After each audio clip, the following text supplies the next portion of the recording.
Hey everyone! Welcome back to our channel where we dive into all sorts of everyday questions about government programs and benefits. Today's topic is one that's got a lot of people curious. Can you buy charcoal with food stamps in 2025? If you're here because you're planning a backyard barbecue or just want to understand your SNAP benefits better, you're in the right place. Let's break this down step by step. First off, a quick refresher. Food stamps, officially known as the Supplemental Nutrition Assistance Program or SNAP, help millions of Americans afford nutritious food. It's designed to cover eligible food items like fruits, vegetables, meats, and dairy products. But what about non-food items like charcoal? Well, traditionally, SNAP benefits are strictly for edible groceries and seeds, plants that produce food. Charcoal, unfortunately, doesn't fall into that category since it's used for grilling, not eating. Now, let's talk about 2025 specifically. Based on the latest updates and projections, the core rules for SNAP haven't changed dramatically.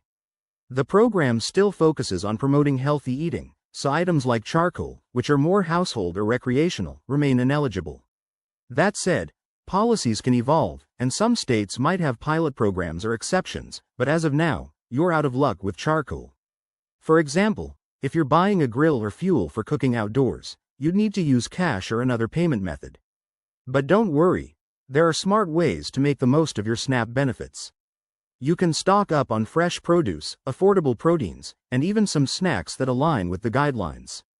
Remember, SNAP is accepted at most grocery stores, farmers markets, and online retailers like Amazon for qualifying items. In summary, while charcoal might enhance your summer cookouts, it won't be covered under SNAP in 2025. Always double-check with your local SNAP office or the official USDA website for the most accurate info, as rules can vary by state. If you found this helpful, hit that like button, subscribe for more tips, and drop your questions in the comments below.